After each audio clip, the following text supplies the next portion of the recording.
یہ حضرت شیخ الہند رحمۃ اللہ علیہ کے شاگردوں میں سے ہیں۔ نہ آپ نے حضرت شیخ الہند کو دیکھا ہے، نہ حضرت مولانا الہی بخش کو دیکھا ہے، لیکن حضرت شیخ الہند کس شخصیت کا نام ہے، کس عظیم نسبت کا نام ہے، آج آپ کو پتہ چلے گا کہ نسبت بھی جس کو لگ گئی تو وہ بھی فخر کرتا رہے گا، اور زمانہ اس کے اوپر فخر کرتا ہے، اس کے نسبتوں پر فخر کرتا ہے۔ یہ وہی سال ہے 1915 اور 16 کا، جس سال حضرت شیخ الہند رحمۃ اللہ علیہ حجاز کے لیے جا رہے تھے حج کے لیے، لیکن نہیں معلوم تھا کہ یہ حضرت کا حج یہ وہ آخری حج ہے کہ اس کے بعد دوبارہ حج نصیب نہیں ہوگا اور ہندوستان واپسی نصیب نہیں ہوگی، پتہ نہیں تھا کسی کو۔ 1915 کی شوال میں حضرت شیخ الہند موجود تھے۔ شوال کے اخیر میں، ذی قعدہ کے اوائل میں حضرت کا جب سفر حج شروع ہوا تو اس سال یہ وہ پہلا سال ہے کہ جس میں بخاری شریف حضرت کے مشورے سے حضرت علامہ انور شاہ کشمیری رحمۃ اللہ علیہ کو سپرد ہوئے پڑھانے کے لیے، لیکن تعلیمی سال کا آغاز ہو چکا تھا، شوال میں ہی داخلے ہو چکے تھے، مکمل ہو چکے تھے، اور حضرت مولانا الہی بخش رحمۃ اللہ علیہ اس سال طالب علم بن چکے تھے۔ حضرت شیخ الہند جب گئے ہیں حج کے لیے تو قضاء و قدر کے بموجب جو پیش آیا وہ آپ جانتے ہیں کہ پھر وہیں سے وہ اسیر مالٹا ہوئے، وہیں سے شریف مکہ نے ان کو قید کروایا، اور پھر وہیں سے وہ مالٹا جیل کو منتقل ہو گئے، اور پھر انتقال سے پہلے آپ واپس ہندوستان تشریف لائے۔ اس دوران بخاری شریف حضرت علامہ انور شاہ کشمیری رحمۃ اللہ علیہ پڑھاتے رہے۔ مولانا الہی بخش کو نسبت حاصل ہو گئی ہے حضرت شیخ الہند رحمۃ اللہ علیہ سے، دیکھا بھی ہے، اور کتنا کسب فیض کیا ہے۔ یہ عقدہ تو اس دن کھلے گا جس دن مولانا الہی بخش ہوں گے اور حضرت شیخ الہند ہوں گے آمنے سامنے، لیکن تاریخ سے جو کچھ بھی ملا ہے مجھ کو وہ میں آپ کو بتا رہا ہوں۔ یہ وہ دبی ہوئی تاریخ تھی کہ جس کی کسی کو خبر بھی نہیں تھی۔ ابھی پچھلے سال سے مراد یہ ابھی جو سال گزرا ہے آپ کا رمضان کا، اس سے پہلے شعبان کا، اس سے پہلے رجب کا، تو یہ ابھی پچھلے رجب اور شعبان تک بھی اس تاریخ کی خبر کسی کو نہیں تھی، شاید کسی کو معلوم ہو تو، لیکن کہیں لکھی ہوئی تاریخ مجھے دستیاب نہیں، نہ کوئی بتانے والا تھا۔ حضرت مولانا الہی بخش کے پیچھے میں کیوں پڑا؟ وہ اس وجہ سے پڑا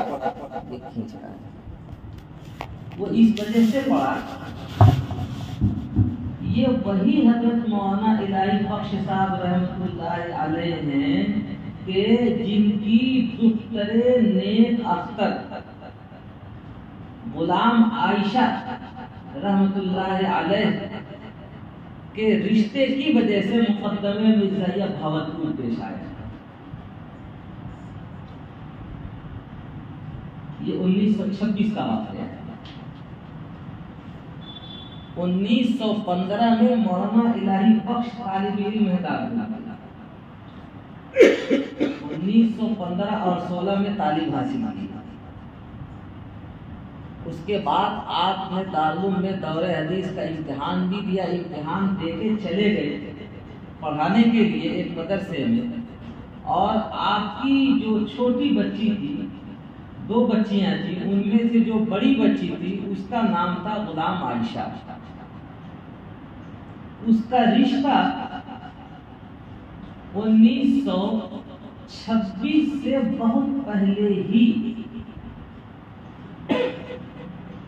بہت پہلے سے مراد کیا طے ہوگا؟ یہ طے ہوگا کہ زیادہ سے زیادہ مان لیجئے کہ 1915 سے لے کے 26 کے درمیان جب وہ چھوٹی بچی تھی تو جب ہی غلام عائشہ کی والدہ کا انتقال ہو گیا۔ والدہ کا انتقال ہو گیا، اب والد کے سر جب سرپرستی آئی، پرورش آئی، وہ بھی معصوم چھوٹے چھوٹے بچیوں کی پرورش، تو باپ کے اوپر کتنا بڑا بوجھ ہوگا آپ اس کو سمجھ سکتے ہیں۔ لیکن باپ انہی دنوں زیر تعلیم تھے جب غلام عائشہ ابھی چھوٹی بچی تھی، انہی دنوں زیر تعلیم تھے، گھر میں بچیوں کی پرورش بھی کرتے اور تعلیم بھی حاصل کرتے۔ پرورش کیسے کرتے؟ گھر میں کھیتی تھی تو گیہوں بونے کے زمانے میں چلے جاتے، پوری بے جگری کے ساتھ کھیت میں کام کرتے اور کھیت کی بوائی کرتے، نرائی کرتے اور اس میں پیداوار کی مکمل سارے انتظامات کر کے آ جاتے پڑھتے۔ جب کٹائی کا زمانہ ہوتا تو چلے جاتے اور کٹائی کر کے اور سارا غلہ گھر میں رکھ دیتے، اسی میں سے بیچ کے ساگ سبزی بھی آنی ہے، اسی میں سے فروخت کر کے بچیوں کی پرورش بھی ہونی ہے، ان کے کپڑے لتے بھی آنے ہیں، اسی میں سے بیچ کر کے پیٹ بھی پلنا ہے، اسی کو کھا پکا کر کے ساری آمدنی کا جو ذریعہ تھا، جو مدار تھا، وہ کھیت تھا، کھیت کی کٹائی اور بوائی۔ اسی حالت میں مولانا غلام الہی بخش اپنے بچیوں کے لیے پیٹ پردے کا بھی انتظام کرتے اور جب تھوڑا سا موقع ملتا تو بھاگتے دارالعلوم دیوبند آتے پڑھتے، اور دونوں میں ڈسٹینس کتنا ہے، فاصلہ کتنا ہے؟ اتنا ہی فاصلہ ہے جتنا آج کے ڈیٹ میں آپ کے وہاں سے دارالعلوم دیوبند کا فاصلہ ہے۔ وہ لاہور سے بھی بہت آگے بھاولپور کا علاقہ ہے، وہاں سے دیوبند آتے تھے پڑھنے کے لیے، پڑھتے بھی رہتے، گھر کی پرورش بھی کرتے رہتے۔ بہرحال چھوٹی بچیوں کی جب ذمہ داری آئی تو انہوں نے ایک رشتہ اور کر لیا اور سوتیلی ماں لائے گھر میں۔ سوتیلی ماں جب گھر میں آئی تو اس کا ایک سگا بھائی تھا، حقیقی بھائی، اس کا نام لینا بھی اس منحوس کا نہ ضرورت ہے نہ مناسب ہے۔ اس سوتیلی ماں کا جو حقیقی بھائی تھا وہ بھی چھوٹا تھا، پڑھتا تھا، اس سے یہ غلام عائشہ کا نکاح ہوا۔ یہ کب کا واقعہ ہے؟ 1915 مان لیجیے، زیادہ سے زیادہ 20 مان لیے، 20 سے لے کے 26 مان لیے، 25 اور 26 سے پہلے کا واقعہ ہے۔ اتنے میں اپنے تعلیم میں مصروف رہے، غلام عائشہ کی بھی پرورش ہوتی رہی۔ 1926 میں وہ جو سوتیلی ماں کا سگا بھائی تھا اب گویا داماد بن جاتا تھا، اس نے خلاف توقع اپنے خسر سے یعنی غلام عائشہ کے والد سے اپیل شروع کر دی کہ لڑکی کی کا رخصتانہ جلدی کر دیجیے، لیکن لڑکی ابھی بلوغت کے مرحلے کو پہنچ تو رہی تھی، لیکن ابھی ایسا نہیں رہی تھی، جلدی بھی نہیں تھی رخصت کرنے کی، لیکن وہ تقاضے پہ تقاضا کرتا رہتا تھا۔ ادھر جو یہ بیوی تھی دوسری، یہ اس کی ذمہ داری تھی کہ بھائی کو سمجھانے کا، لیکن وہ بیوی بھی معاون تھی اپنے بھائی کے لیے، وہ شوہر کی وفادار نہیں تھی، اپنے بھائی کی وفادار تھی اور شوہر کے حق میں پکا غدار تھا۔ آزمائشیں دیکھ رہے ہیں آپ جی، تعلیم کا مرحلہ وہ بھی کچھ کم آزمائش کا ہے۔ تعلیم کے مرحلے سے فراغت ابھی ہو رہی ہے کہ بچوں کی تربیت کا معاملہ اور کچھ کم آزمائش کا معاملہ ہے. وفادار بیوی کا انتقال کر دینا کچھ کم آزمائش کا معاملہ ہے. آزمائشیں اے دل سخت ہی صحیح لیکن آزمائشیں اے دل سخت ہی صحیح لیکن یہ نصیب کیا کم ہے کہ کوئی آزماتا ہے.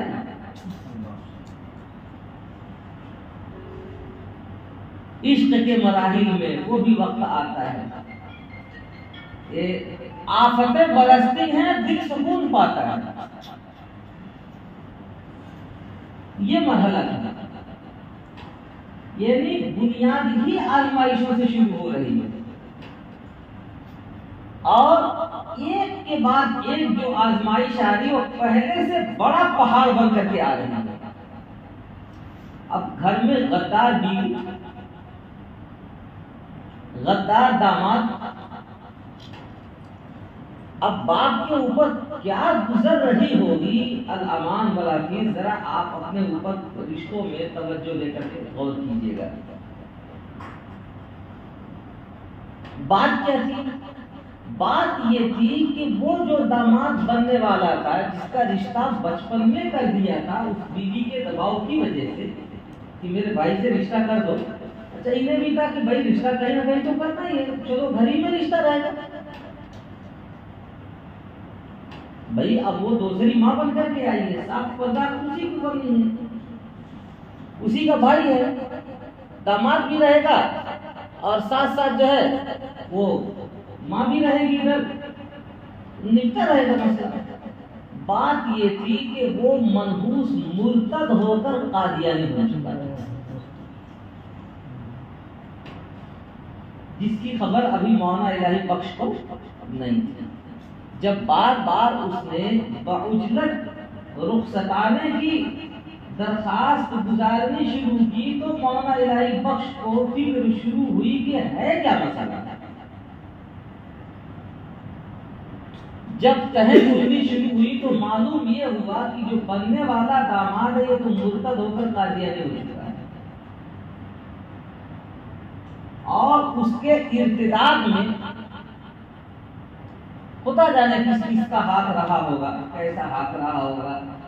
لیکن یہ جو گھر میں بیوی بن کے بیٹھی ہے غلام عائشہ کی دوسری ماں کہلاتی ہے اس کا بھی بڑا تعاون ہے اس کا بھی بڑا ہاتھ ہے.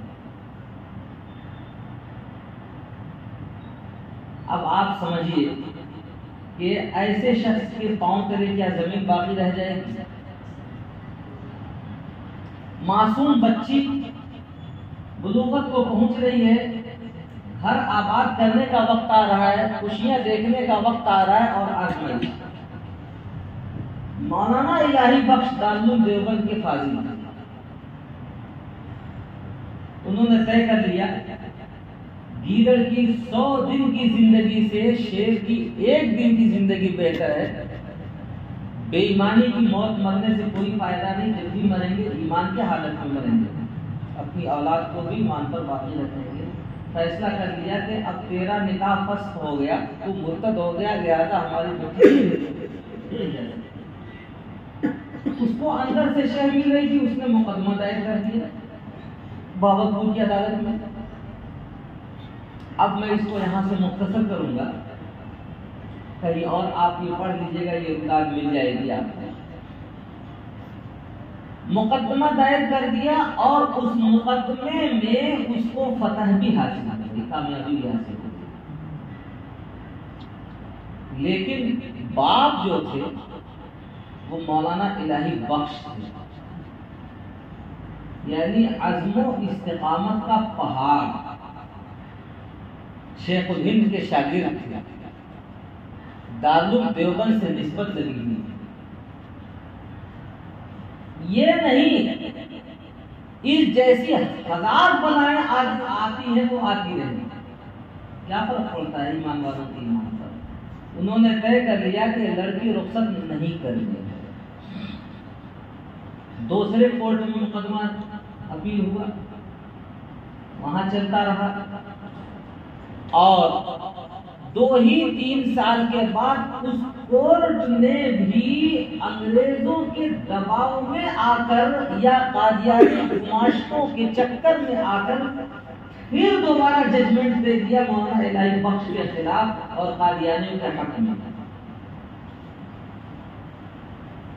کہ قادیانی بھی مسلمان اور مسلمان بھی مسلمان، لہذا یہ نکاح بس نہیں کیا۔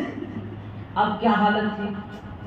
اب حالت یہ تھی کہ اس معصوم بچی کو نوچ کھانے کے لیے قادیانی درندے جس طرح سے گلیوں کوچوں کا چکر لگاتے تھے، تو ان قادیانی درندوں کے ساتھ بھیڑیوں کے ساتھ جو ہے سرکاری کتے بھی گلی گلی پھرتے رہتے تھے کہ الہی بخش کو اور اس کی لڑکی کو برآمد کرو اور قادیانیوں کے حوالے کر دو۔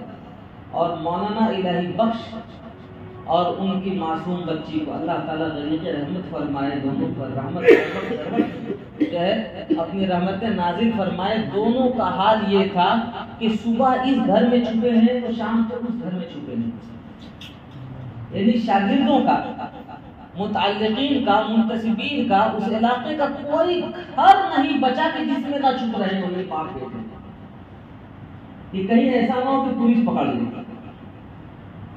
اب آپ ذرا پھر ایک دفعہ اپنے سینے پر ہاتھ رکھ کے غور کیجیے کہ جس کے گھر کا در و دیوار دشمن،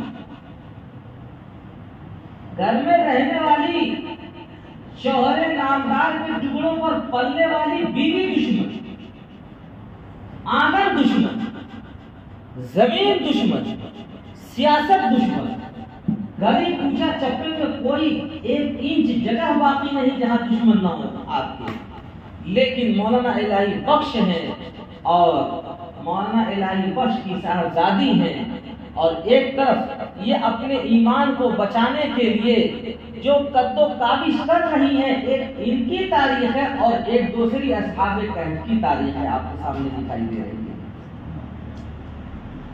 جو اپنے ایمان کو بچانے کے لیے ایک غار میں پناہ لیتے ہیں۔ مولانا الہی بخش کے لیے اب غار بھی ناکافی ہے، غار بھی نہیں مل رہی ہے، کہاں جائیں؟ چھپنے کی حالت یہ ہوتی تھی کہ اناج کے لیے، گیہوں کے لیے، دھان کے لیے کٹائی کے بعد جو بھس وغیرہ کے لیے جو مکان بنایا جاتا ہے، غلہ رکھنے کے بجائے بھس وغیرہ رکھے جاتے ہیں یا غلے رکھے جاتے ہیں، تو اس بھس کے اندر، اس غلے کے اندر بیچ میں یہ باپ بیٹی اتار دیا جایا کرتے تھے کہ پولیس آتی، گھروں کی تفتیش کرتی اور یہ دیکھتی اس میں کیا ہے، بھس پڑا ہوا ہے، اس کے اندر انسان سانس لے کے بھی زندہ نہیں رہ سکتا ہے۔ لیکن مولانا الہی بخش اور ان کی صاحبزادی دختر نیک اختر ان حالت میں، ان حالات میں بھی وہاں سانس لے کر کے زندہ رہتے، کئی دن اس بھس کے اندر پڑے رہتے، کس طرح لوگ کھانا وہاں پہنچاتے، کس طرح پانی پہنچاتے اور کس طرح ان کی نمازیں ہوتی، خدا کی پناہ الامان والا پیس، ہر چیز کو ذکر کرنے سے کلیجہ منہ کو آ جاتا ہے۔ لیکن ایمان کو بچانے کے لیے اسی کیفیت میں مولانا الہی بخش نے 2 سال گزارے، ایک دن کا نہیں واقعہ ہے، 2 دن کا نہیں واقعہ ہے، مہینے کا نہیں واقعہ ہے، 2 سال گزارے۔ سرکاری کارندوں نے ایڑی چوٹی کا زور لگا دیا مولانا الہی بخش کو اور ان کی صاحبزادی کو برآمد کرنے کے لیے، اور قادیانی کتوں نے گلیوں کوچوں کو چینٹیوں کی طرح سونگ کر کوئی جگہ نہیں چھوڑی کہ کسی طرح الہی بخش کی لڑکی ہاتھ آئے اور اس کو اپنے حوث کا نشانہ بنایا۔ اللہ اکبر۔ لیکن باپ ہے جس کا نام مولانا الہی بخش اور بیٹی ہے غلام عائشہ۔ وہ شمع کیا بجھے جسے روشن خدا کرے۔ میرے دوستو، تاریخ کے لمحوں نے وہ وقت بھی دیکھا ہے، اس سورج نے، اس زمین نے ان شخصیات کو بھی دیکھا ہے کہ سرکاری ساری کوششیں رائے گاہ جا رہی ہیں اور قادیانی درندوں کی ساری محنتیں برباد جا رہی ہیں، مولانا الہی بخش یا غلام عائشہ اتحاد نہیں آئے گی۔ لیکن بہرحال دنیا تو اسباب کے ساتھ وابستہ ہے۔ اسی دور میں مولانا الہی بخش کو یہ بات سوجھی کہ اس طرح کی زندگی کب تک، جو آخری ایک عقیل کی ایک آخری حد ہو سکتی تھی، اس آخری حد کو چھونے کی بھی باری اب آ گئی۔ یہ جو عدالتیں تھی، پہلی عدالت، وہ عدالت بھی نواب بھاولپور جو اس زمانے کے تھے، محمد صادق صاحب، اللہ تعالیٰ ان کو غریق رحمت فرمائے، نواب بھاولپور کے زیر نگرانی عدالتیں تھی دونوں۔ اب واقعہ کیا ہو جاتا ہے، 1930 اور 31 کا واقعہ بن جاتا ہے، 1931 اور 32 کا واقعہ بن جاتا ہے۔ 26 سے تو شروع ہوتا ہے اور پہنچ جاتا ہے 31 اور 32 تک۔ 2 مرتبہ عدالت نے آپ کے خلاف فیصلہ دے دیا ہے، لیکن ہمت نہیں ہے۔ اس زمانے کا طریقہ تھا جو اس زمانے میں سمجھ میں آنا مشکل ہے، لیکن آپ چاہیں تو سمجھ سکتے ہیں، لیکن یہاں چاہیں گے تو سمجھیں گے، یہ جہاں جا رہے ہیں وہاں نہیں، یہی سمجھا جا سکتا ہے۔ یہ سوچ رہے کہ نہیں، آپ اس کو یہی سمجھتے ہیں۔ اس زمانے میں انگریزوں نے اسکول بنا رکھا تھا، اس پورے علاقے کا جو وزیر اعظم تھا، اس وزیر اعظم کا نام تھا خضر حیات ٹوانا۔ کیا نام تھا؟ یا عمر حیات ٹوانا، ان دونوں میں سے کوئی ایک نام ہے۔ خضر حیات کے والد کا نام ہے عمر حیات ٹوانا۔ اور اس وزارت کے درمیان میں اب جتنی مملکتیں پڑتی تھی، چھوٹی چھوٹی ٹکڑیاں جو ہوتی تھی، وہ اس زمانے کی اپنی بادشاہوں کی ہوا کرتی تھی۔ تو اس علاقے کے جو بادشاہ تھے، اس علاقے کے بادشاہ کا نام تھا، کیا نام تھا؟ محمد صادق صاحب، نواب بھاولپور۔ یہ دونوں عدالتیں تھی تو نواب بھاولپور کی زیر نگرانی مملکت میں، لیکن اصلاً انگریزوں کا کنٹرول آ چکا تھا۔ اب یاد آیا زمانہ، اس لیے فیصلے جتنے ہو رہے تھے وہ انگریزی قوانین کے اعتبار سے ہو رہے تھے، اس میں وہ جیتتے رہتے تھے۔ یہاں اب رک کر کے تھوڑا سا آپ حضرات سے اپیل کر لی ہے، کیا دونوں عدالتوں میں مولانا الہی بخش کو شکست ہو رہی ہے؟ کیا مسجدیں نہیں تھی اس زمانے میں؟ علماء نہیں تھے، صلحاء نہیں تھے، مخیرین نہیں تھے، پیسے خرچ کرنے والے، مدرسے نہیں تھے، فضلاء نہیں تھے، مفتیان کرام نہیں تھے، جی کون نہیں تھا اس زمانے میں؟ سب تھے، لیکن ان سب کے باوجود بھی دونوں عدالتوں میں مولانا الہی بخش کو شکست ہو رہی، اس کا ذمہ دار کون ہے؟ کیا اس کا ذمہ دار ہم نہیں ہیں؟ جو مدارس لے کے بیٹھے ہوئے ہیں، صرف مولانا الہی بخش کی ذمہ داری تھی وہ مقدمہ لڑنے کی؟ جو ہم مسجدیں لے کے بیٹھے ہوئے، ہماری ذمہ داری نہیں تھی ان کا تعاون کو تعاون دینے کی؟ فقہ و فتاوی لے کے بیٹھے ہیں، جی مفسرین اور محدثین کی کمی تھی؟ سب زندہ موجود تھے، لیکن اس کے باوجود انگریزی عدالت سے فیصلے ہو رہے ہیں، اسلام کے خلاف ہو رہے ہیں۔ تنے تنہا مولانا الہی بخش پہاڑ بن کر جمے ہوئے اپنی جگہ۔ کوئی پوچھنے والا تو بہت دور کی بات ہے، ایک بوند پانی کے لیے تعاون دینے والا بھی نہیں دستیاب نظر آ رہا ہے۔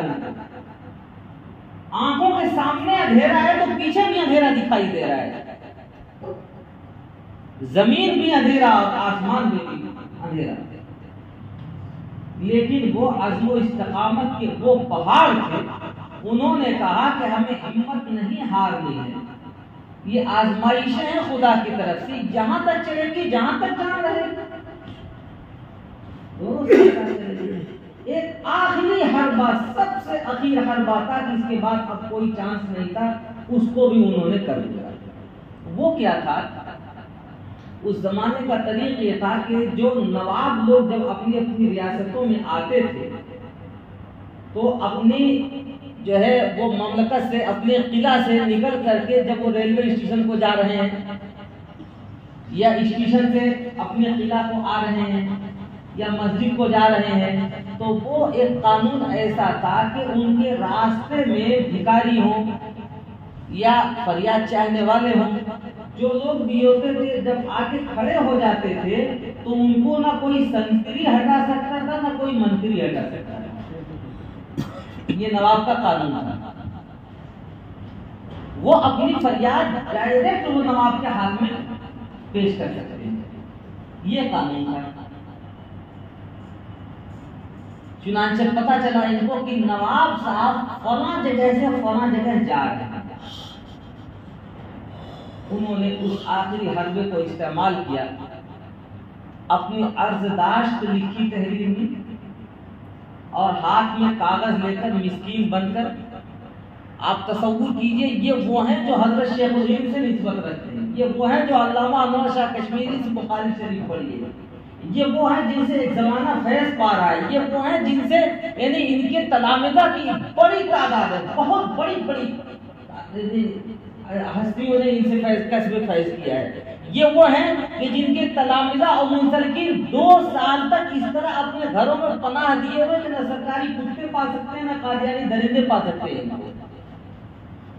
لیکن ایک مسکین صورت بنا کر کاغذ لے کر اور نواب صاحب کے راستے میں کھڑے ہیں جہاں اور مساکین کھڑے ہیں۔ نواب صاحب کی نظر پڑی کہ کوئی عالم دین لگتا ہے، مسکین راستے میں کھڑا ہے۔ گاڑی آئی، نواب صاحب کی رتھ جو ہے وہاں رکی۔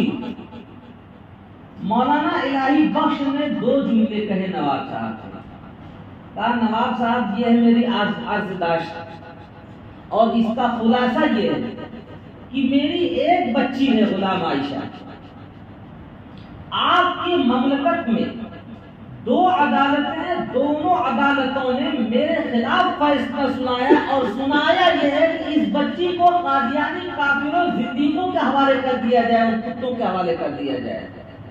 نواب صاحب یہ بچی آج تک اس سیکنڈ اس لمحے میری تھی، اب اس سیکنڈ کے بعد یہ آپ کی بچی ہے، آپ کی اولاد ہے، اس لیے کہ آپ بھی نبی رحمت صلی اللہ علیہ وسلم کی شفاعت کے امیدوار ہیں، آپ بھی ان کے امتی ہیں، میں بھی امتی ہوں، یہ بچی جو ہے یہ بھی نبی پاک صلی اللہ علیہ وسلم کی امتی ہے، اب یہ بچی آپ کے حوالے ہے، آپ چاہیں اس کو اسلام پر باقی رکھیں، آپ چاہیں اس کو قادیانی کتوں اور بھیڑیوں کے حوالے کر دیں، کل میدان قیامت میں آپ ہوں گا اور میں ہوں گا، میری بس یہاں تک پہنچنے کی تھی، میں نے پہنچ کے فریاد لگا دی، اس کے بعد آگے کا مرحلہ اب آپ کے ہاتھ میں ہے۔ کل خدا کے وہاں کیا جواب دیں گے آپ؟ نبی رحمت صلی اللہ علیہ وسلم کے سامنے آپ بھی کھڑے ہوں گے، ہم بھی کھڑے ہوں گے، کیا جواب دیں گے آپ؟ یہ کل کا فیصلہ ہے، یہ بچی اس سیکنڈ کے بعد اب آپ کی، آپ کیا بات ہے۔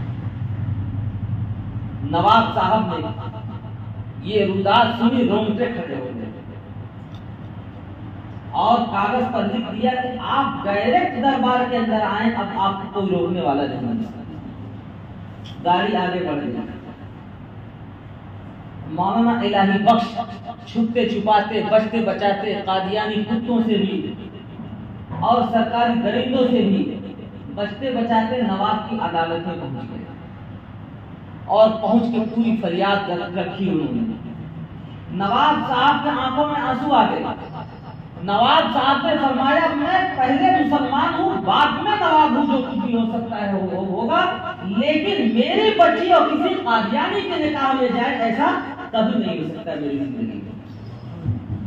انہوں نے آرڈر نافذ کر دیا اور یہ کہا کہ میرے چونکہ چیف جسٹس سے جو اوپر کا عہدہ ہو سکتا تھا، صدر کونسل کے صدر تھے نواب صاحب، بحیثیت صدر کے انہوں نے آرڈر کیا عدالت کو، کہا کہ اسلام کے جتنے ترجمان ہو سکتے ہیں پوری دنیا کے اندر، ہندوستان کے اندر، ان تمام کو بلایا جائے اور ان کے ججمنٹ اور ان کے فیصلوں کو سامنے رکھ کر شریعت کی روشنی میں اس کا فیصلہ کیا جائے، اور اس پر جو خرچہ آئے گا سب میری عدالت میرے خرچے سے سب کچھ ادا کیا جائے گا۔ نواب صاحب نے آرڈر نافذ کیا عدالت کو۔ عدالت نے اس وقت کی جو سب سے بڑی ان کی حکومت میں یونیورسٹی تھی، اس کا نام ہے جامعہ عباسیہ بھاولپور۔ جامعہ عباسیہ بھاولپور کے جو ریکٹر تھے، اس کے وائس چانسلر تھے، ان کو طلب کر لیا مولانا غلام محمد بھوٹوی رحمۃ اللہ علیہ۔ عدالت نے طلب کر کے اور ان سے جب تفتیش کی تو پتہ یہ چلا کہ اس وقت میں سب سے بڑے عالم دین اور علم دین کا سب سے بڑا ادارہ دارالعلوم دیوبند اور علامہ انور شاہ کشمیری، لہذا ان کو بلایا جائے۔ باضابطہ سرکاری عدالت سے نوٹس جاری ہوتا ہے، غلام محمد بھوٹوی رحمۃ اللہ علیہ کی سفارش آتی ہے اور کارندہ لے کر جب علامہ انور شاہ کشمیری رحمۃ اللہ علیہ کے پاس دیوبند میں پہنچتا ہے تو اس حال میں پہنچتا ہے کہ علامہ انور شاہ کشمیری سامان وغیرہ باندھ کر اور ڈھابے جانے کے لیے تیار ہے۔ سامان سفر بن چکا ہے، ساری تیاریاں ہو چکی ہیں، جانے کے لیے تیار ہیں۔ جیسے ہی عدالت کا نوٹس دیکھا، پروانہ دیکھا، علامہ نے فرمایا بہت پڑھا لی ہیں حدیثیں، بہت دیکھ لی ہے درسگاہیں، بہت دیکھا ہے مدرسوں کو، زندگی گزاری ہے دور و دیوار میں ان کے، آج یہ تاریخ کا وہ لمحہ ہے کہ اپنے نبی رحمت صلی اللہ علیہ وسلم کا طرفدار بن کر کے قادیانی غداروں کے مقابل میں ہمیں کھڑا ہونا ہے۔ لہذا سارے پروگرام کینسل اور وہاں جانے کے بجائے سیدھے وہاں سے روانہ ہو گئے لاہور۔ جب علامہ انور شاہ کشمیری رحمۃ اللہ علیہ لاہور پہنچے ہیں، پورے ملک میں، اس زمانے کے ملک میں جبکہ ہندوستان، پاکستان، بنگلہ دیش، برما، نیپال یہ سب ایک تھا، پوری مملکت کے اندر، پورے ہندوستان کے اندر شور مچ گیا کہ آج ایمان و کفر کی عدالت میں ایمان و کفر کا فیصلہ ہونا ہے عدالت کے اندر، اور طرفدار بن کر علامہ انور شاہ کشمیری جا رہے ہیں۔ 2 مرتبہ اس کورٹ نے ریجیکٹ کر دیا ہے، قادیانیوں کو مسلمان مان لیا ہے، اور آج دوبارہ اب اس عدالت کا اجرا ہو رہا ہے اور اس میں یہ فیصلہ کیا جانا، پورے ملک کی نگاہیں اس عدالت کے اوپر ہو گئی۔ ہنگامہ مچ گیا۔ علامہ انور شاہ کشمیری پہنچے ہیں عدالت کے اندر، اور پہنچنے کے بعد جو تاریخی فیصلے دیے ہیں، جو تاریخی بیانات دیے ہیں، میرے دوستو اس کو اگر مختصر لفظوں میں سنانا چاہوں تو میں یہ کہہ سکتا ہوں کہ یہ بیان علامہ انور شاہ کشمیری رحمۃ اللہ علیہ نے 1932 میں دیا ہے۔ آج 1444 میں آج 1923 میں آپ چل رہے ہیں، 2023 میں آپ چل رہے ہیں، ایک صدی گزرنے کو ہے، لیکن قادیانی کتوں کی ماں نے کبھی کوئی ایسا بچہ جنم نہیں دیا ہے کہ دنیا کی کسی تاریخ میں کسی عدالت میں جا کر کے علامہ انور شاہ کشمیری کے بیان کو چیلنج کرے۔ عدالتیں لندن کی بھی ہیں، عدالتیں امریکہ کی بھی ہیں، عدالتیں انڈیا کی بھی ہیں، عدالتیں پاکستان کی بھی ہیں، عدالتیں افریقہ کی بھی ہیں۔ دنیا میں 7 براعظم میں، 7 براعظم میں اپنی اپنی عدالتیں ہیں، لیکن دنیا کی کسی عدالت میں کسی مرزائی ماں نے ایسا بچہ جنم دیا ہو جو علامہ انور شاہ کشمیری کے ان بیانات کو چیلنج کر سکے، آج تک نہ کوئی پیدا ہوا ہے، نہ قیامت تک پیدا ہو سکتا ہے۔ میرے دوست، وہ بیانات ہیں اسی جج نے، جس جج نے فیصلہ دیا تھا مولانا غلام الہی بخش کے خلاف، اسلام کے خلاف، اسی جج کو نواب بھاولپور نے پابند کیا، دوبارہ کہا پھر دوبارہ سماعت ہوگی لیکن اسلام کی روشنی میں ہوگی۔ فریقین کو بلایا جائے، دونوں فریق کو بلایا جائے۔ قادیانیوں کو گھمنڈ تھا اپنی حکومت پر، قادیانیوں کو ناز تھا اپنے آقاؤں پر، اپنے پیدا کرنے والوں پر۔ یہ انگریزوں کے ناپاک نطفے اپنے باپ کے اوپر اتر آ رہے تھے، اور پوری دنیا اسلام کو گھمنڈ تھا، فخر تھا علامہ انور شاہ کشمیری کے اوپر۔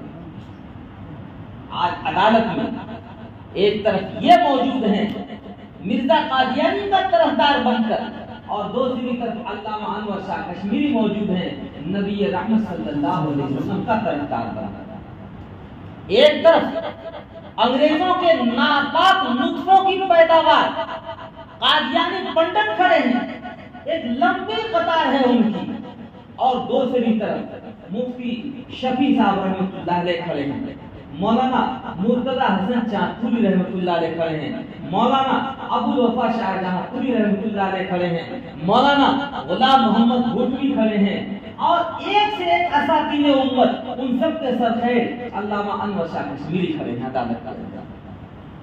جج نے 12 اس فیصلے اس کا فیصلہ جو وہ سننا شروع کیا، اس مقدمے کا وہ سننا شروع کیا۔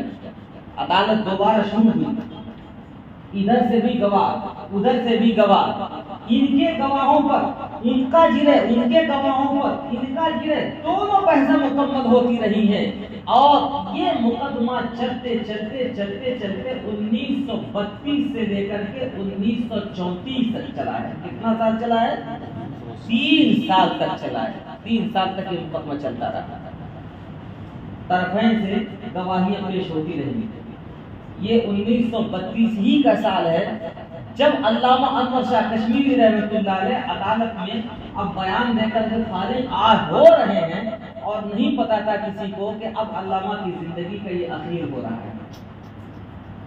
چلنے سے پہلے جب بیانات مکمل ہو چکے، چلنے سے پہلے وصیت کی اور کہا کہ دیکھو جو قوانین اسلام کے ہم نے بتائے ہیں 100% امید ہے کہ انشاءاللہ ججمنٹ ہمارے حق میں آئے گا، میں زندہ رہا تو سن لوں گا، نہیں زندہ رہا تو کوئی آ کر کے فیصلہ میری قبر کے اوپر آ کے سنا دے گا۔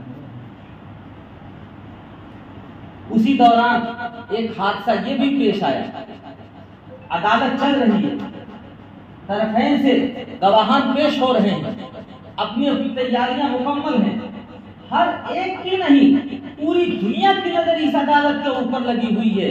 اسی دوران علامہ کے اوپر بیماری کا جو حملہ ہوا بواسیر کے مرض میں، حالت یہ تھی پوری بواسیر کی وجہ سے کہ بات کھڑا ہونا بھی دشوار تھا، عدالت کے اندر بات کرنا تو بہت دور کی بات ہے، کھڑا بھی نہیں ہو سکتے تھے عدالت کے اندر، خون آلود پکڑے۔ جج نے بیماری کی یہ کیفیت دیکھی تو اپنے کرسی عدالت پر بیٹھتے ہوئے اس نے عدالت کو برخاست کیا اور کہا کہ پہلے آپ علاج کرائیں، عدالت برخاست کی جاتی ہے اور یہ بیانات کل شروع ہوں گے۔ فریقین، ایک فریق نکل جاتا ہے، دوسرا فریق بھی نکل جاتا ہے عدالت سے۔ اتنے میں کسی صاحب نے کان میں کہا حضرت سے کہ حضرت جج کا فیصلہ ہے کہ آج عدالت برخاست، اب آج سماعت نہیں ہوگی۔ یہ رخصت جج نے دیا ہے، عدالت نے دیا ہے، دنیا کی کوئی طاقت اس کو چیلنج نہیں کر سکتی ہے۔ لیکن ایک بات ہے، ایک میری گزارش ہے، قادیانی خوشی کے تنبورے بجا رہے ہیں کہ آج بیان نہیں ہو پایا، کل کو وہ یہ کہنا شروع کریں گے کہ انور شاہ کے اندر اتنی طاقت نہیں تھی کہ میرے بیان کا مقابلہ کر سکے، اس لیے اس نے رخصت دے دی تھی عدالت سے، جج کو رشوت دی تھی عدالت سے رخصت دینے کے لیے۔ ہزار طرح کی باتیں کریں گے، ہمارے پاس کوئی جواب نہیں ہوگا، اور وہ خوشی منائیں گے اور کہیں گے کہ بیان میں چونکہ وہ طاقت نہیں لا سکے، خواب نہیں لا سکے، اس لیے مجبوراً انہوں نے یہ رخصت کا بہانہ دیا ہے، کیا جواب ہوگا؟ علامہ کے اندر اللہ اکبر اسی حال کے اندر جو قوت طاقت پیدا ہوئی، اٹھ کھڑے ہوئے، کہنے لگے عدالت پھر جاری ہوگی، آج ہی ہم بیان شروع کریں گے، نہ جانے حیات 2 روزہ پھر اتنی مہلت دے کہ نہ دے، ہم آج نہیں تو تم کو سلام ہے گنبد خضرا کرتے ہیں۔ اٹھ کھڑے ہوئے عدالت میں دوبارہ آ گئی۔ جج نے کہا جناب آپ کو میں نے رخصت دے دی ہے، عدالت برخاست ہے۔ علامہ نے کہا جناب اس رخصت کو کینسل کیجئے، کل میری اس عدم حاضری کو، میری اس بیماری کو قادیانی عذر نہیں مانیں گے، بلکہ اس کو اپنی خوشی کا ذریعہ بنائیں گے۔ نبی کے دشمنوں کو اتنی خوشی کا بھی موقع نہیں دینا چاہتا میں۔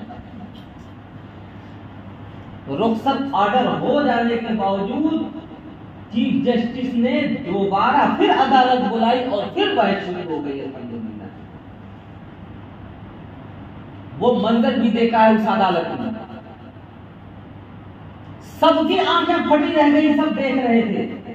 بحث کے دوران جب علامہ انور شاہ کشمیری رحمۃ اللہ علیہ پر جرح کر رہا تھا قادیانی پنڈت، تو علامہ نے فرمایا میرے دلائل تم کو تسلی دینے کے لیے کافی نہیں ہو رہے ہیں، کہو تو ابھی یہیں سے مرزا قادیانی کو جہنم میں جلتا ہوا تمہیں دکھا دیتا ہوں، بولو تب مانو گا اس کو کافر؟ اس جلال میں کہا کہ قادیانی پنڈت کے اوپر راشا طاری ہو گیا اور اس کو خطرہ یہ ہو گیا کہ اس بندے نے قسم کھا لی تو اللہ تعالیٰ اس کو پورا کر کے دکھائیں گے، پھر ہمارے پاس کوئی جواب نہیں ہوگا۔ اس نے معذرت کر لی اور اس نے پیٹرا یہ بدلا کہ آپ اگر دکھا بھی دیں مجھ کو تو میں اس کو آپ کی کرامت نہیں آپ کا استدراج سمجھوں گا۔ منحوس تھا مقدر کا پورا کا بدنصیب، اگر کہہ دیتا تو کچھ پتا نہیں تھا کہ وہیں پوری عدالت مرزا قادیانی کو جہنم میں چلتا ہوا دیکھ لے گی۔ اس لیے کہ نبی پاک صلی اللہ علیہ وسلم کا معجزہ آپ کی ذات اقدس سے ختم ہوا ہے، لیکن آپ کے تابعین سے جو کرامتیں جاری ہیں وہ آج بھی الحمدللہ جاری ہیں، قیامت تک رہیں گی اسلام کی صداقت اور حقانیت کے لیے۔ بہرکیف عدالت سے جب دونوں طرف سے بحث مکمل ہو گئی، علامہ انور شاہ کشمیری گھر تشریف لائے اور وہاں عدالت کے اندر مولانا ابو الوفا شاہ جہاں پوری رحمت اللہ علیہ ڈٹے رہے، مرزائیوں کو چھنے چبواتے رہے۔ 1934 کا سال کا اخیر ہوتا ہے، اب جج کو فیصلہ دینے کی باری آئی۔ انگریزی کارندے، قادیانی کتے اپنے نطفے کی ناپاکی پر اتراتے تھے، لیکن جب اینڈ ہوا ہے، فیصلہ اخیر میں جب ہونے کو ہے تو دن میں انہیں تارے نظر آنے لگے کہ اب جو فیصلہ آئے گا یقیناً وہ قادیانیت کے خلاف آئے گا، اسلام کی حمایت میں آئے گا۔ انہوں نے اپنے دادا سے گہار لگائی کہ پہلے جو 2 جج تھے وہ تو قادیانیوں کے انگریزی سرکار کے کتے تھے، وہ ان کا تھوکا ہوا چاٹ چاٹ کے اس کی روشنی میں فیصلے دے رہے تھے۔ اب تو انور شاہ کشمیری نے جو اصول اسلام کے بیان کیے، دنیا کی کوئی طاقت نہیں جو قادیانیت کو اسلام قرار دے سکے۔ انہیں دل میں تارے نظر آنے لگے، گہار لگائی۔ لندن میں عمر حیات جوانا موجود تھے۔ انگریز حکمرانوں نے آرڈر دیا کہ عمر حیات آپ کے زیر نگرانی جو مملکتیں ہیں، جو حکومتیں ہیں، ان کے اندر ہی فیصلہ ہونے والا ہے، کو کنٹرول میں لاؤ۔ نواب جو نواب تھے، نواب صادق علی مرحوم، ان کے اوپر ڈورے ڈالنے شروع کیا انگریزوں نے اور دباؤ بنایا، تجھے نوابی چاہیے یا یہ عدالت چاہیے، فیصلے چاہیے، بولو۔ اگر اس عدالت سے فیصلہ اسلام کی حمایت پہ ہو جاتا ہے تو نوابی گئی۔ دباؤ بنانا شروع کیا نواب کے اوپر۔ نواب نے مشورہ کیا عمر حیات جوانا سے کہ وزیر اعظم جناب، انگریز بہادر کا یہ دباؤ آ رہا ہے، کیا کروں گا؟ انگریز کا یہ کہنا تھا کہ اس کو ڈسمس کرو عدالت۔ عمر حیات نے مشورہ دیا، وہ دیندار تھا یا بے دین اللہ جانے، فیصلہ کل قیامت میں ہوگا، لیکن اتنا ضرور مجھے یقین آتا اس کے اس ایک فیصلے نے اس بات کا ثبوت دے دیا کہ ہر حال میں وہ جنتی ہے۔ کل میدان قیامت میں نبی پاک صلی اللہ علیہ وسلم کی دست مبارک سے وہ حوض کوثر پر جام پیے گا۔ عمر حیات نے مشورہ دیا کہ نواب صاحب، ہم نے انگریزوں کی اطاعت سیاست میں قبول کی ہے، مذہب میں نہیں۔ مذہب میں ان کا دباؤ ہم قبول نہیں کریں گے، مذہب میں ہم دباؤ قبول کرتے ہیں صرف نبی پاک صلی اللہ علیہ وسلم کا، بقیہ کسی کو کچھ نہیں جانتے۔ عدالت کو آرڈر نافذ کیجیے، فیصلہ جو بھی ہوگا وہ اسلام کی روشنی میں ہوگا، انگریزی عدالت کی روشنی میں فیصلہ نہیں ہوگا۔ ان کا دباؤ جہاں تک آتا ہے وہ دباؤ کو آپ نبھائیے، چلتے رہیے، ہیلے بہانے سے اس کو آپ نبھاتے رہیے، چلاتے رہیے کہ ٹھیک ہے میں آرڈر نافذ کر رہا ہوں۔ کارروائی شروع، نواب صاحب نے ہری جھنڈی دے دی جج کو، فیصلہ آپ کو اسلام کی روشنی میں کرنا ہے، کسی دباؤ کی روشنی میں نہیں۔ انگریزوں نے دیکھا کہ نواب کے دباؤ کا کوئی اثر قبول نہیں کر رہا ہے جج، اور خطرہ اس بات کا منڈلانے لگا ہے، اب ججمنٹ کی تاریخ آ رہی، خطرہ اس بات کا منڈلانے لگا کہ فیصلہ قادیانی کے خلاف اسلام کی حمایت میں ہو جائے گا، تو پورے جج کو ہی خرید لیا۔ جج کو پیشکش کی، جج صاحب ایک چھوٹی سی 4 کلومیٹر کی حکومت کے مالک ہو، تمہیں پیشکش کر رہا ہوں، یہ لندن میں آ کر کے تمہیں چیف جسٹس بتا دیا جائے گا، پوری دنیا کے اوپر حکومت کرو گے، یہاں آؤ، لندن آؤ، یہاں کی سیر کرو۔ جج کو ہی خرید لیا جڑ سے۔ نواب صاحب کو اندازہ لگ گیا کہ میرے اوپر ان کا کوئی دورہ کام نہیں کر رہا ہے، اب جج کے اوپر انہوں نے دورے ڈالنے شروع کر دیا۔ جج کے دروازے پر جو سنتری کھڑا تھا، اس نے ایک دن صبح کو دیکھا کہ ایک غریب بھکاری پھٹے کرتے لباس میں، پھٹا کرتا پاجامہ پہنا ہوا اور سنتری سے بک بک جھجک کر رہا ہے، کہہ رہا کہ جج سے مجھے ملنا ہے، ہر حال میں ملنا ہے۔ سنتری اسے دور بھگاتا ہے، ہٹ یہاں سے پرے پڑ، یہاں فرشتے بھی پر نہیں مار سکتے، چڑیا بھی نہیں آ سکتی ہے، کوئی بڑا فیصلہ ہونے والا ہے، دنیا کی کوئی طاقت یہاں نہیں آ سکتی ہے، کیونکہ جج نے جج کو خریدنا تھا نا، تو خطرہ تھا کہ کہیں جا کے کوئی کنوینسنگ نہ کر دے جج۔ سخت پہرا، سخت نگرانی، کڑی نگرانی میں جج، کوئی ملنے نہ پائے، اگر کوئی مل سکتا ہے تو صرف انگریزی کارندہ یا قادیانی گماشتے۔ سنتری دیکھ رہا ہے دربان کہ ایک غریب پھٹا کرتا پہننے والا، پراگندہ وال، پراگندہ حال، اور لڑ رہا ہے کہ نہیں مجھے ہر حال میں جج صاحب نے بلایا ہے، ملنا ہے مجھے جج سے۔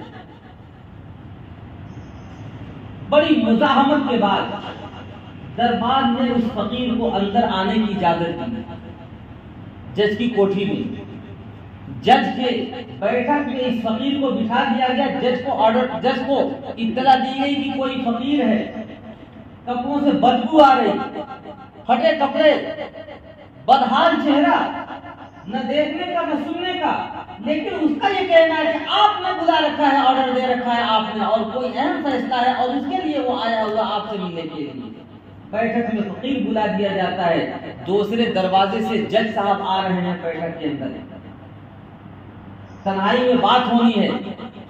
جج صاحب اپنی کرسی کے اوپر بیٹھے، وہ فقیر فقیرانہ حال میں کرسی کے اوپر بیٹھا ہوا، اور جب اس نے اپنا چہرے سے مکڑا اتارا تو جج کے پاؤں تلے زمین نکل گئی۔ یہ نواب صادق صاحب تھے جو اس ملک کے فرمانروا کے بادشاہ تھے۔ جج صاحب نے کہا کہ حضور ہم آپ کے غلام، عدالت آپ کی غلام، مملکت آپ کی، حکومت آپ کی، پیسہ آپ کا، میرے خون کا ایک ایک رتی دانا دانا آپ کا، ایک ایک دودھ آپ کا، آپ کا مضمون کرم، آپ یہاں ہیں اس حال کے اندر، کیا بات ہے؟ آپ مجھے طلب کرتے ہیں اپنے قلعہ کے اندر، اپنی حکومت کے اندر۔ نواب صاحب نے فرمایا کہ جج صاحب سن لو کان کھول کے، مجھے معلوم ہے کہ تمہارے اوپر کتنا دباؤ آ رہا ہے انگریز بہادر کا۔ یہ انگریزوں کے ناپاک لطفوں نے اپنی ایڑی چوٹی کا زور لگا رکھا ہے، میرے پہ کتنا دباؤ آ رہا ہے تمہیں بھی معلوم ہے کہ کتنے آرڈر نافذ میں نے کر دیے ہیں۔ تمہیں یہ کہنے کے لیے آیا ہوں کہ یاد رکھو یہ حکومتیں خاک میں مل جائیں گی، یہ مال و دولت، یہ پیشاب کے قطرے سے زیادہ حیثیت نہیں رکھتے۔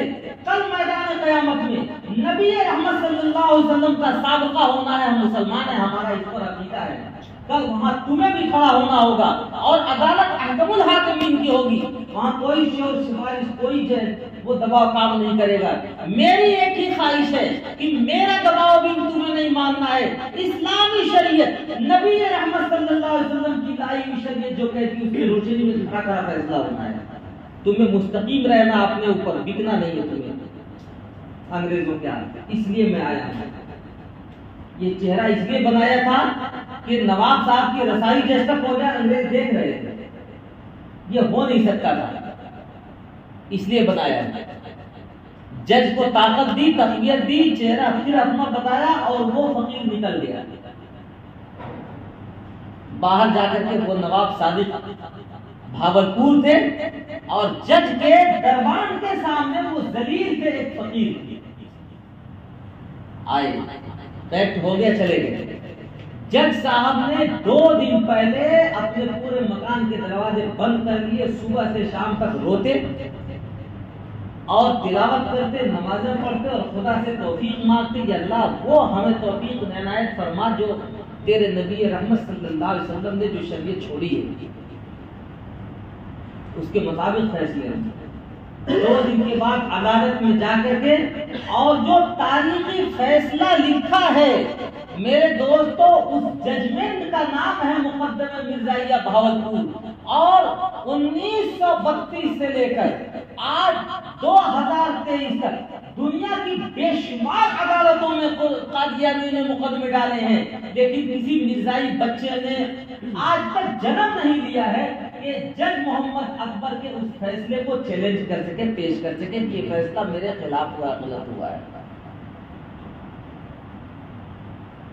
وہ مقدمے بھاولپور پیش آیا، جج نے فیصلہ دیا مولانا الہی بخش کے حق میں اور قادیانیوں کو کافر، مرتد اور زندیق قرار دیا اور یہ بتایا کہ پوری دنیا میں کوئی طاقت نہیں جو قادیانیت اور اسلام کو ایک بتا سکے، ان کے دلائل الگ ہیں، ان کے دلائل الگ ہیں، یہ دونوں اسلام اور کفر دونوں واضح ہیں۔ یہ اسلامی تاریخ میں اس 14ویں 15ویں صدی میں یہ وہ فیصلہ ہے جو 1400 سال کے بعد فیصلہ وجود میں آیا ہے، اتنا مستحکم جس نے اسلام کو کیا ہے۔ آج دنیا میں یہ اپنے لیے ایک مینار نور بنا ہوا ہے۔ یہ پہلا فیصلہ ہے جو انگریزی عدالت میں ہوا، انگریزوں کے ذریعے سے ہوا، انگریز حکمرانی میں ہوا اور الحمدللہ اسلام کے حمایت میں ہوا ہے۔ اس کے بعد غلام عائشہ کا پنڈ اب چھوٹا قادیانی کتوں سے، اور اس کے بعد پھر ان کا نکاح ایک نیک صالح اور دور حدیث شریف تک کی تعلیم دینے والے ایک عالم دین سے ہوا، اور الحمدللہ وہ خانہ آباد رہی، آج دنیا کو چلی گئی، لیکن اپنے صبر اور استقامت کا کوہ گرا بن کر ایسا سبق دے کر کے گئی ہیں کہ میرے دوستو اگر ہماری زندگی میں خاتم بدین خدا نہ خواستہ، خدا نہ کرے کبھی ایسا ہو، خدا نہ کرے کبھی ایسا ہو، ایسی آزمائش میں مبتلا ہو، لیکن یاد رکھو اگر ایسا دن آتا ہے تو غلام عائشہ نے ہم کو یہ سبق دیا ہے کہ ہم کو کوئی استقامت بن کر اپنے ملت اور امت کے بچیوں کو اور ماں اور بہنوں کے ایمان کو محفوظ رکھنا ہماری ذمہ داری ہوتی ہے۔ مدرسے اپنی جگہ پر، میناریں اپنی جگہ پر، مسجدیں اپنی جگہ پر،